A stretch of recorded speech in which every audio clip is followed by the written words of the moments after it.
देख रहे हैं आप, मैं हूं आपके साथ दीपक मदेशिया। बुलेटिन का आगाज करेंगे।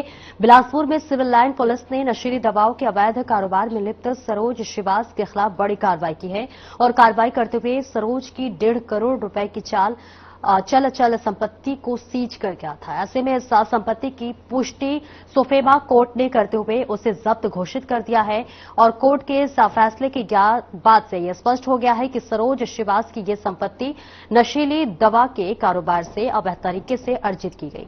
सिविल लाइन पुलिस की यह कार्रवाई न सिर्फ नशे के कारोबार पर बड़ा प्रहार है, बल्कि समाज में अवैध तरीके से अर्जित संपत्ति के खिलाफ प्रशासन की सख्ती का भी संकेत है। आपको बता दें कि अब तक सिविल लाइन पुलिस ने ऐसे कुल 5 प्रकरणों में 15 व्यक्तियों पर कार्रवाई करते हुए करीब 6 करोड़ रुपए की अवैध संपत्ति को जब्त किया है।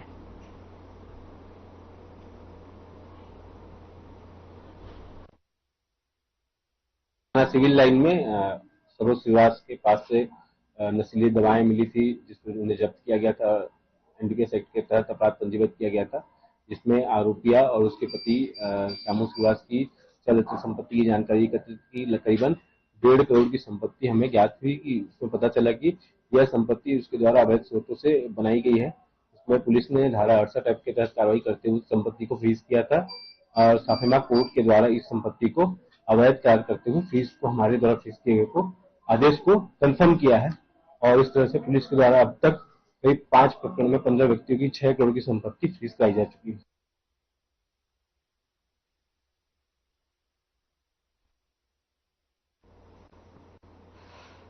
तखतपुर में मडग्यारी पुल के पास किए गए चक्का जाम मामले में पुलिस ने बड़ी कार्रवाई की है। इस दौरान पुलिस ने 12 युवकों को गिरफ्तार किया। जी हां, पुलिस ने कहा है कि 10 जुलाई को मडग्यारी पुल के पास चक्का जाम किया था, जिसको लेकर सभी आरोपियों को गिरफ्तार किया गया है और सभी को गिरफ्तार संबंधित अधिकारी के सामने पेश किया गया है। फिलहाल पुलिस इस पूरे मामले की जांच में जुटी है।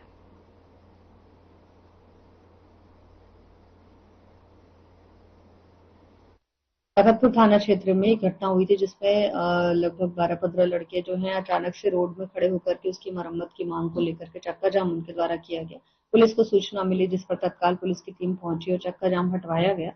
साथ ही इन लड़कों पर एफआईआर भी रजिस्टर की गई और इनकी गिरफ्तारी की गई है। साथ ही प्रतिबंधक धाराओं के तहत भी पृथक से कार्रवाई।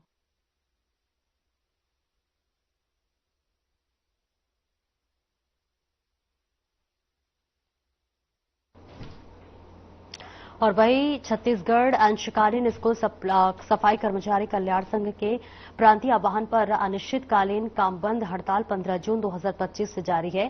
संघ द्वारा अपनी 2 प्रमुख मांगों के समर्थन में आज 12 जुलाई से पदयात्रा शुरू की गई है, जो कि बाबा साहेब अम्बेडकर चौक बिलासपुर से प्रारंभ होकर 16 जुलाई 2025 को मुख्यमंत्री निवास रायपुर पहुंचकर ज्ञापन सौंपेंगे।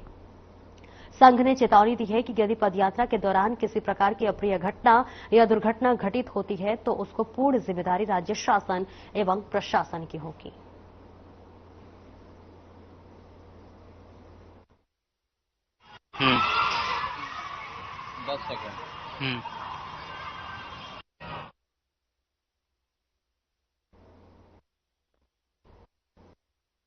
रायपुर के बीजेपी जिला कार्यालय एकात्म परिसर में प्रेस कॉन्फ्रेंस का आयोजन किया गया, जिसमें बीजेपी नेताओं ने कई मुद्दों पर अपनी बात रखी। बाद आप सबसे मुलाकात हो रही है, तो आज की इस महत्वपूर्ण प्रेस वार्ता में मैं आप सभी का हार्दिक अभिनंदन और स्वागत कर रहा हूं। आज प्रेस वार्ता में हमारे प्रदेश के लोकप्रिय नेता और हमारे रायपुर उत्तर के सम्माननीय विधायक आदरणीय पुरंदर मिश्रा जी मौजूद हुए हैं, जो कि सामाजिक दृष्टिकोण से भी अपनी एक अलग पहचान रखते हैं। साथ में हमारे रायपुर के यशस्वी जिला के अध्यक्ष आदरणीय श्री रमेश ठाकुर जी, हमारे प्रदेश के प्रवक्ता आदरणीय श्री देवलाल ठाकुर जी और हमारे मीडिया विभाग के ही साथी निशिकांत पांडे जी भी मौजूद हैं। कांग्रेस पार्टी का जो इतिहास रहा है बेतुकी बातें करने का और सनातन धर्म को अपमानित करने का, उस श्रृंखला में उन्होंने एक बड़ा अपराध जो किया है उस बारे में आज आपको माननीय पुरेंद्र मिश्रा जी विस्तार से बताएंगे। मैं उन्हें आग्रह करता हूं कि वो प्रेस वार्ता को शुरू करें। सभी पत्रकार बंधुओं को जय जगन्नाथ। मेरे साथ हैं मेरे भाई अमित चिमनानी जी, हमारे जिला के अध्यक्ष ठाकुर साहब, दूसरे ठाकुर जी और साथी सभी जो बैच में हैं। आज बड़ा दुखित मुद्दा को लेकर मैं प्रेस में आया। इतना अपमान जगन्नाथ जी के बारे में कोई करने का साहस न किया है न करेगा। भगवान को चैलेंज करने वाले राहुल गांधी जी को नहीं चलते नहीं न कुछ। कलयुग के साक्षात देवता हैं और उनके बारे में जानना है, उनकी परीक्षा लेना चाहते हैं तो आप जाइए, मंदिर के सिंह द्वार में खड़े होइए और देखिए, जब तक उनकी इच्छा नहीं हुई दरवाजा भी नहीं खुलेगी। मैं आपको बताना चाहता हूं, 3000 वर्ष पहले ईसा मसीह जी जगन्नाथ जी के दर्शन करने के लिए गए थे और उन्होंने कहा था, प्रभु मुझे इतना शक्ति दो कि मैं अपने कम्युनिटी का सेवा कर सकूं। और जब ईसा मसीह जी का अंतकाल हुआ, वहां जो स्टेचू बना है उसमें जगन्नाथ जी का तिलक लगा स्टेचू बना है। मैं आपको बताना चाहता हूं, 2000 साल पहले मुसलमान समाज के हरिदास ठाकुर, पहले उनका नाम मुसलमान इसमें था भाषा में, बाद में वो हरिराम ठाकुर हो गए, 2000 वर्ष पहले गए और उन्होंने जगन्नाथ जी की शक्ति, उनका और जो भी है वो जाने समझे और अपना नाम परिवर्तन किए और बोले कि प्रभु आप सर्वशक्तिमान हो, मुझे इतना शक्ति दो कि हम अपने कम्युनिटी को आगे ले जाए। 500 वर्ष पहले गुरु नानक देव गए, 7 नंबर की सीढ़ी में खड़े होकर आरती गाए और कहे, प्रभु आप सर्वशक्तिमान हो, हमें कुछ शक्ति दें ताकि हम अपने कम्युनिटी को आगे बढ़ा सकें। सिंधी समाज के सिंधी गुरु संत मंगल राम जी गए 1912 में, उन्होंने भी प्रार्थना करके आए। स्वामी नारायण जी गए गुजराती समाज के, उन्होंने प्रार्थना करके आए। कबीरदास जी गए, उन्होंने प्रार्थना करके आए। सभी लोग गए, सनातन का मानने वाले सभी लोग गए। केवल बनावटी लोग भगवान को कुछ भी दुष्प्रचार कर रहे हैं। मैं भगवान से प्रार्थना करता हूं कि उनको सद्बुद्धि दे और इस तरह से भगवान को अपमानित करके, सनातन को अपमानित करके, सभी हिंदू समाज, सभी समाज को अपमानित करके यदि वो कह रहे हैं कि किसी व्यक्ति विशेष के लिए रथ रुक गया, मैं उनको बताना चाहता हूं, जब रथ यात्रा निकलती है, मुसलमान समाज का एक कवि साल बेग जब तक भजन पूरा नहीं करते तब तक रथ वहां खड़ी रहती है और आगे जाती है। मैं आपको दूसरा बात बताना चाहता हूं, अंग्रेज जब भारत में गुलामी बनाए हमको, उन्होंने कहा कि भारतवासी जगन्नाथ जी को ज्यादा मानते हैं, सनातन जी मानते हैं, हम नहीं मानते, हम रथ अपने ताकत पे खिंचवाएंगे। उन्होंने 41 हाथी लेकर के 1842 में रथ को खिंचवाया। टस से मस नहीं हुआ रथ। मैं आपको बताना चाहता हूं, 1972 में प्रधानमंत्री को आना था, नंदिनी सतपथी मुख्यमंत्री थी, उन्होंने राजा को कुछ शुल्क देना पड़ता है रास्ते की सफाई के लिए। जैसे हम रायपुर में राज्यपाल महोदय से रास्ता की सफाई कराते हैं, मुख्यमंत्री महोदय से भगवान की रास्ता की सफाई कराते हैं, हम उनको शुल्क नहीं देते, लेकिन मंदिर का वस्त्र जाता है जिसको धारण करके वो आते हैं और जगन्नाथ जी की सेवा, प्रथम सेवा करते हैं।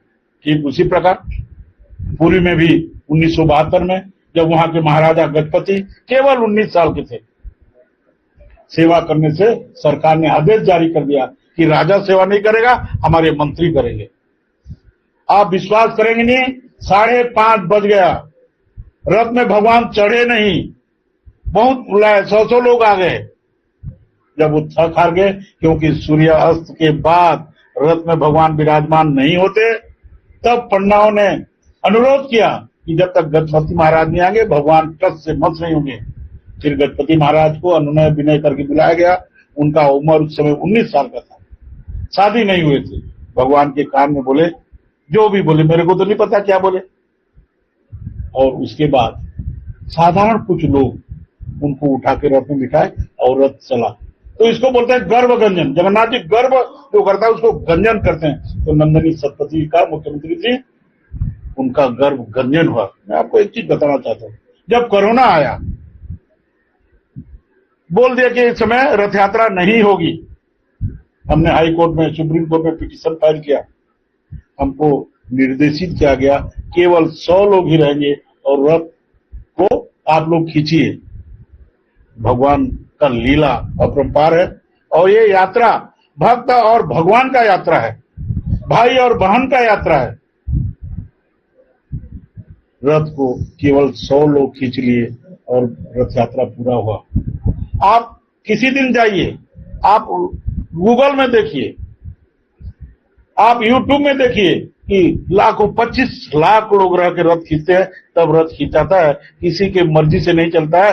राहुल गांधी जी, आप आलू में सोना निकाल सकते हो, ये आपका कार्य नहीं है, परंतु इस तरह से भगवान से लड़ोगे तो आपका सत्यानाश हो जाएगा। मैं आपको चेताना चाहता हूं, आपके खड़गे जी को चेताना चाहता हूं, छत्तीसगढ़ के आपके अमरजीत भगत को चेताना चाहता हूं, भगवान के मत लड़ो, नहीं तो तुम्हारा भी वही हश्र होगा जो अंग्रेज भारत छोड़ के चले गए। मैं आप सबको बताना चाहता हूं कि इस विषम परिस्थिति में भगवान का रथ यात्रा होता है, आषाढ़ शुक्ल द्वितीया को होता है। उसी नदी पानी नहीं गिरे तो अकाल हो जाता, ये भी मान्यता है। लेकिन प्रभु जगत के नाथ है। रक्षाबंधन की शुरुआत रथ यात्रा से हुई। लक्ष्मी जी नाराज हुए कि अपने बहन के साथ रथ यात्रा में चले गए, रास्ता रोका। आप लोग यहाँ जानते हैं, हम लोग उसका प्रक्रिया करते हैं। और भगवान ने, उनके लिए मालूम है लक्ष्मी जी नाराज होंगी, तो रसगुल्ला लेकर के आए। रसगुल्ला में भी बहुत लड़ाई झगड़ा हुआ था कि ये कलकत्ता का है और पश्चिम बंगाल का कि उड़ीसा का। मैं बताना चाहता हूं, आदि काल से भगवान जगन्नाथ जी अपने पत्नी के लिए रसगुल्ला लेके आते हैं, उनको मनाते हैं, बुझाते हैं, द्वार खुलता है तो रसगुल्ला का प्रसाद वितरण होता है। मैं आपको एक चीज और बताना चाहता हूं, भारतवर्ष नहीं पूरे विश्व में कोई ऐसा मंदिर नहीं है जो बहन भाई के साथ भगवान विराजे हों, केवल जगन्नाथ जी का। और वो भक्तों के लिए, भक्तों को दर्शन देने के लिए, क्योंकि कोई छुआछूत मानता है, कोई और कुछ मानता है, कोई अशुद्धता रहता है, सबको ये 7 दिन में भगवान को आप आलिंगन कर सकते हो, उतार सकते हो, छू सकते हो, प्रणाम कर सकते हो, दर्शन कर सकते हो, रथ में चढ़ सकते हो। ये निकलते हैं और सर्वभरा लोगों को दर्शन देते हैं और फिर अपने सिंहासन में 9 दिन बाद विराजमान होते हैं। इस तरह हमारे भगवान का लीला है। और मैं आपको बताना चाहता हूं कि जिस तरह राहुल गांधी कर रहे हैं, मुझे नहीं लगता आने वाले रथ यात्रा तक इनकी पार्टी भी बची रहेगी, ध्वंस हो जाएगा। मैं चेताना चाहता हूं, राहुल गांधी यदि नहीं माने तो पूरे जगह इनके नाम से हम थाने में FIR भी करने के लिए तैयार रहते हैं, क्योंकि हमारे भगवान को, हमारे पूज्य को शक्तिशाली भारत मानता है, विदेशों में मानते हैं। मैं आपको बताना चाहता हूं, 28 देशों में जगन्नाथ जी का रथ और जगन्नाथ जी का मंदिर स्थापित हुआ है। ये क्या बात करेंगे हैं? कोई उनको भरोसा करके अपना बेटी भी नहीं दे रहा, शादी भी नहीं हो पा रही, वो जगन्नाथ जी को चैलेंज कर रहे हैं कि जगन्नाथ जी का रथ रुक गया। किसी के लिए जगन्नाथ जी का रथ नहीं रुकता।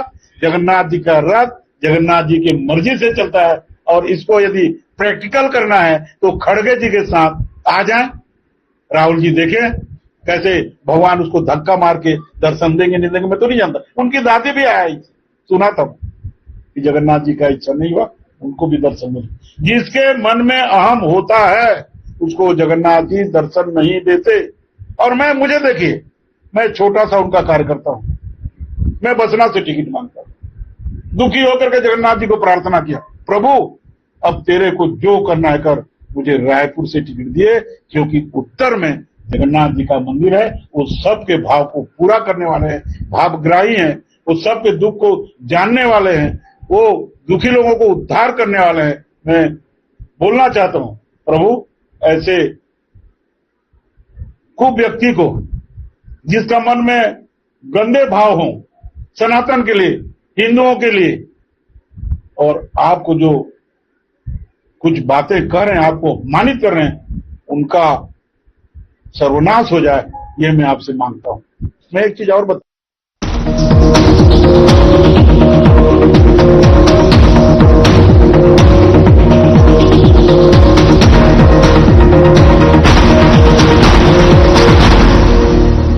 क्या आप जिम जाते हैं, कसरत करते हैं, फिर भी आपकी सेहत नहीं बनती?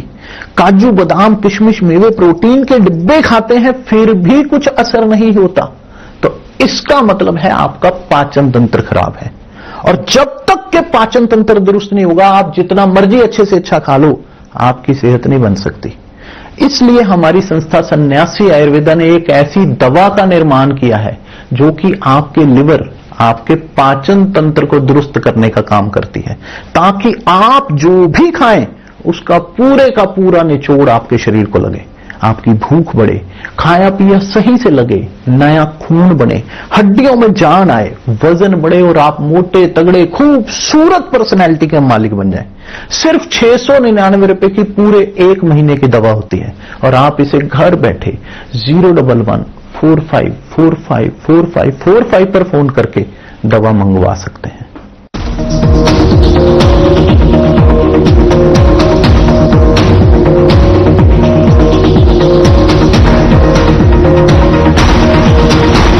बहुत बहुत धन्यवाद। कोई प्रश्न हो तो पूछ सकते हैं। वैसे बहुत ही विस्तार से इन्होंने विषय रखा और आज बहुत अच्छी अच्छी जानकारियां दी। एक सवाल है, आपने राहुल गांधी के सर्वनाश की कामना की, आपके सामने ऐसा तो नहीं कि श्राप लग जाएगा उन्हें, या श्राप आप दे रहे हैं? कांग्रेस इस विषय भी बना सकती है। देखिए, मैं यदि ब्राह्मण हूं और सही में जगन्नाथ जी का कार्य करता हूं तो मेरा श्राप उनको लगना चाहिए। विधायक जी, राहुल गांधी हमेशा एक आरोप लगाते हैं कि मंदिरों में हिंदुओं को भेदभाव किया जाता है, बड़े लोगों को दर्शन कराया जाता है, गरीबों को, छोटे लोगों को और आदिवासी, हरिजन, ओबीसी समाज के लोगों को वहां दर्शन करने के लिए भेदभाव किया जाता है। इस पर आप क्या कहेंगे? देखिए, मैं आपको फिर बताना चाहता हूं, जिस भगवान के झाड़ू गणपति महाराज लगाते हैं, जिस भगवान के रास्ता की सफाई राज्यपाल छत्तीसगढ़ के राज्यपाल करते हैं, जिस रास्ता की सफाई माननीय मुख्यमंत्री गण करते आए हैं, उस रास्ता में, उस जगह में, उस मंदिर में कोई भेदभाव नहीं रहता।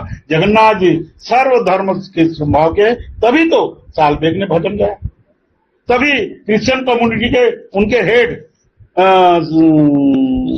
ईसा मसीह जी दर्शन करने गए, गुरु नानक देव दर्शन गए, सिंधी समाज के गुरु गए, गुजराती समाज के गुरु गए, कबीर जी गए, मुसलमान समाज के गुरु गए, सब जब गए, ये भाव था कि भगवान जगन्नाथ जी सर्वधर्म के संभाव है।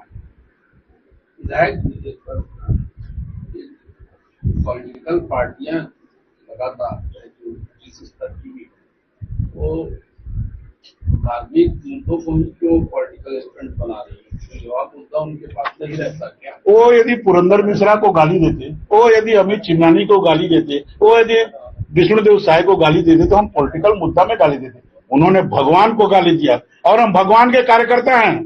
आप हम जगन्नाथ जी को लेके आए हैं, देखिए उनका सचित्र एक गमछा दिया गया है, जगन्नाथ जी की बात करना है तो उनके कार्यकर्ता के रूप में जाओ, तो निश्चित ही जगन्नाथ जी यहाँ विराजमान है और मैं जो बोल रहा हूँ वो जगन्नाथ जी सुन रहे हैं और जो मैं बोल रहा हूँ उसको करेंगे, ये मुझे विश्वास है।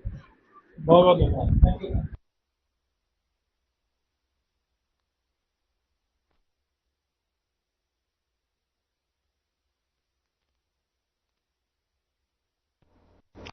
आगे बढ़ेंगे। बिलासपुर जिले के मस्तूरी बाग पर ग्राम 2 सुखानी स्थित एनीकट हल्की बारिश में ही छलकने लगा है। ये एनीकट वर्षा ऋतु के दौरान जलस्तर बढ़ने पर लगभग 10 फीट ऊपर स्थित टॉप वॉल तक पहुंच जाता है, जिसमें यह एक मनमोहक जलप्रपात जैसा दृश्य प्रस्तुत करता है। रिपोर्ट देखिए।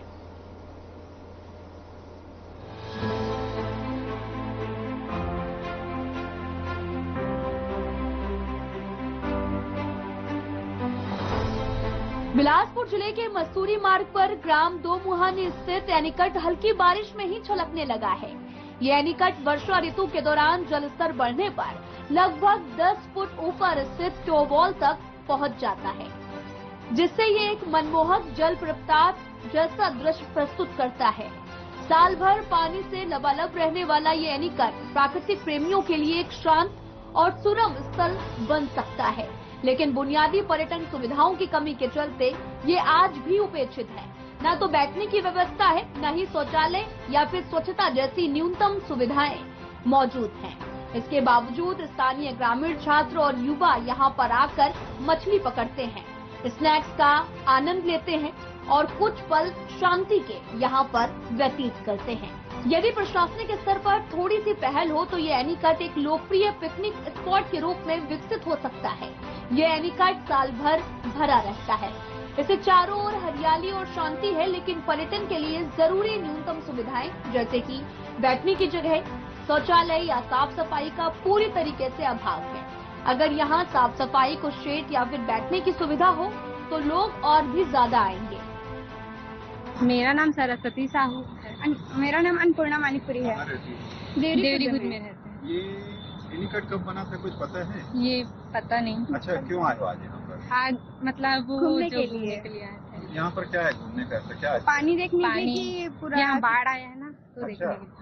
हाँ। अभी जो पानी है क्या इससे भी पानी तेज होता है, ऊपर आता है? हाँ हाँ, कहाँ ऊपर तक आता है? पूरे आगे मंदिर तक डूब जाता है। मंदिर तक चले जाता है? तो क्या घरों में भी पानी भर जाता है? हाँ, कई घरों में। जब ये पूरा भरता है तब इसका दृश्य कैसा होता है? बहुत ही अच्छा होता है। तो कभी कभी आते हो या अक्सर आते रहते हो? अक्सर आते रहते हैं। अक्सर आते रहते हो। क्या अच्छा लगता है इसमें? यहाँ पानी देखने, पानी और ट्रेन पटरी रहता है वो आपको लगता है कि इसको पिकनिक के स्पॉट पे इसको विकसित किया जाना चाहिए? हाँ हाँ। क्या सुविधा होनी चाहिए यहाँ पर? यहाँ एक और ब्रिज बनना चाहिए। हाँ। जिससे मतलब जाने का सुविधा बना। कोई इशू नहीं है यहाँ पर? नहीं। अच्छा, कोई किसी को कोई परेशानी नहीं है? नहीं। क्या परिवार वालों को आपने कभी देखा यहाँ का अगर पिकनिक बनाते हुए? यहाँ परिवार के साथ। तो क्या ऐसा लगता है कि कोई कैंटीन भी हो, यहाँ खाने पीने की व्यवस्था होनी चाहिए? हाँ, होनी चाहिए। साफ सफाई। अब ये जगह तो बनी है जहाँ आप खड़े हो। हाँ। यदि इसे विकसित किया जाए तो पर्यटक यहाँ पर आ सकते हैं। अच्छा, इसका और प्रचार प्रसार कैसे हो सकता है? यहाँ की पानी की सुविधा होना चाहिए, यहाँ थोड़ा साफ सफाई होना चाहिए और रहने के लायक थोड़ा सा और जगह बनाना चाहिए, बैठने के लायक। हाँ, बैठने के लायक। हाँ, इसी कहते थोड़ा सा साफ सफाई कर ले तो काफी लोग आ सकते हैं। हाँ। तो इसका अच्छा मौसम सिर्फ बरसात का ही रहता है या ठंड में भी इसका मौसम बहुत अच्छा रहता है? बरसात में भी और ठंड में दोनों में अच्छा रहता है। कितना पानी, कितने साल तक पानी रहता है इस एनीकट में? इसमें हर साल रहता है। पूरा साल भर करीब भर रहता है? गर्मियों में भी नहीं सूखता? नहीं सूखता। ये है दो मुहानी एनीकट, मस्तूरी शिवरी नारायण मार्ग पर स्थित ढेका से 1 किलोमीटर अंदर पर ये एक आकर्षक एनीकट बना हुआ है। यहाँ पर वैसे तो 12 माह पानी रहता है इस एनीकट में, लेकिन बरसात आते ही इसमें ओवरफ्लो होना शुरू होता है और जब इसमें ओवरफ्लो शुरू होता है तो ये स्थान बहुत ही आकर्षक और मनोरम देखने लायक हो जाता है। स्थानीय लोग यहाँ पर मच्छी मारने आ जाते हैं क्योंकि बहते पानी के साथ कई किस्म की मच्छियां भी इस पानी में आ जाती है। ये जीवनदायिनी अरपा और खारून नदी का यहाँ पर संगम है, इसलिए इसको दो मुहानी कहा जाता है। दोनों नदियों का यहाँ पर संगम होता है और उसको रोक करके यहाँ पर ये एनीकट बनाया गया है। अब इस 15 दिन की बरसात में ये जो एनीकट है बहुत ही आकर्षक और मनोरम हो गया है। एनीकट का जो पूरा पानी भरा हुआ है, ओवरफ्लो हो रहा है, आप देख सकते हैं। जो एनीकट के ऊपर से ओवरफ्लो हो रहा है उसकी धार कितनी तेज और कितना शोर कर रही है। चारों तरफ बहुत ही बढ़िया पानी का विस्तार है और एक मनोरंजक स्थल भी है और पिकनिक के लिए ये जगह भी बहुत ही आकर्षक है। बिलासपुर मसूरी मुख्य मार्ग पर है, 1 किलोमीटर अंदर जेके और चौकसे कॉलेज के पीछे जाने के मार्ग पर है। बहुत ही सुगम है। वैसे भी लोग आते हैं लेकिन बहुत ज्यादा प्रचार प्रसार न होने के कारण यहाँ पर उपस्थिति कम रहती है। फिर भी ये जगह बहुत ही सुंदर, बहुत ही आकर्षक और बहुत ही मनोरम है। इस प्रकार दो मुहानी का ये एनीकट प्राकृतिक सौंदर्य से कूट कर भरा है। बस जरूरत है कि प्रशासन की थोड़ी सी नजर और बुनियादी विकास की यदि इसे सहेजा जाए तो दो मुहानी का ये एनीकट पर्यटकों का पसंदीदा स्थल बन सकता है। Bureau report.